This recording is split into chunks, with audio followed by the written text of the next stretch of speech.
Айзада Жамгырчиева күйөөгө тийип жыргадым.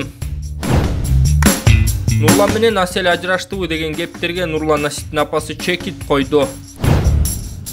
Ырчы Гүлзат Мамытбек мурунку жолдошу Хуан менен баарлашып, күйөрмандардын суроолоруна жооп берди. Шоу-бизнес жаңылыктар менен сиздерди тааныштырабыз. Каналга жазылып, өз ой-пикирлериңиздер менен бөлүшүңүздөр. Алып баруучу Айзада Жамгырчиева үй бүлө куруу тууралуу өзүнүн оюн билдирди. Бул тууралуу ал өзүнүн социалдык баракчасына пост бөлүштү. Качан күйөөгө тиесиң? Азыркы учурда коронавирустан дагы маанилүү суроо болду окшойт. Эмнеге? Мен такыр түшүнө албай келем. Сени ким алмак эле? Кара далы болуп бүттүң. Байкуш күйөөгө тие албай арба эле кылып жатат жана башка. Болбосо 24 эле жаштамын депчи. Күйөөгө тийип жыргадым дегендерди эмнегедир аз кездештирдим же алар менден алыс жүрөбү? Айтор. Нааразы болгон кыз кишилерди угуп көрүп чочулайсың, коркосуң, ойлоносуң. Бири айтат сүйүп үйү курусун, эң негизгиси акча таба билген жигитке чык деп. Дагы бири сүйүптү, жашоонун маңызы сүйүүдө дейт. Эми айта берсе варианттар көп. Ошондо кантиш керек бактылуу үй бүлөнүн ээлери, деди алып баруучу. Анжелика муктаж үй бүлөлөргө жардам берди. Белгилүү ырчы Анжелика эстафетаны улап, 10 эмес 20 үй бүлөгө жардам берди. Бул тууралуу ал өзүнүн жеке Instagram баракчасынан билдирди.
Социалдык тармактарда жылдыздуу жубайлар Нурлан Насип менен Асел Кадырбекованы эки айры жолго түшүп, Асел апасыныкында экен деп айын кеп желдей тарап жаткан учуру.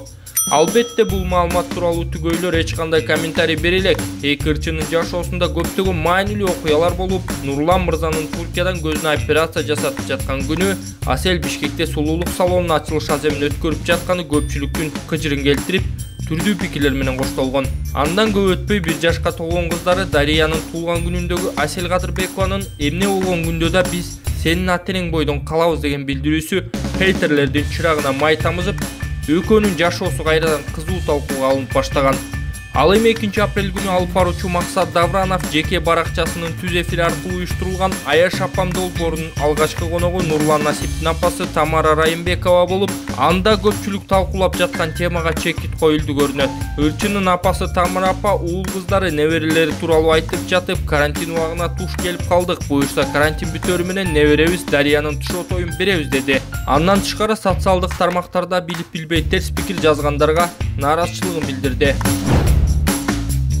Алгач өзүнүн кыргыздын демимин деп тааныткан, кийинчерээк ырчылык жаатка өткөн Гүлзат Мамытбек мурунку жолдошу экваторлук режиссер Хуан Буэнди менен Instagram баракчасында түз эфир аркылуу баарлашып, катталуучулардын суроосуна жооп берди.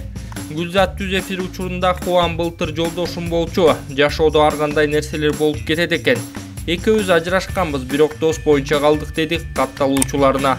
Ошондой эле күйөрмандарынын эмнеге ажырашып кеттиңер деген жеке жашоосуна тиешелүү ар кандай суроолору дарегине жетпей, жоопсуз калды. Дегенибиз башка суроолорду Хуан мырзага которуп берген ырчы айым экөөнүн байланыштуу темадан антип сурай бербегиле да болду деп аттап өтүп кеткен. Баарлашуудан экваторлук Хуан мырзанын 35 жашта экендигин жана ал Кыргыз өлкөсүнө келип Манас Баатыр тууралуу тасма тартары маалым болду. Ошондой эле ырчы айым Хуан мыкты режиссер, ал тасманы тартат, мен актриса болом деп алдыңкы пландары менен бөлүштү.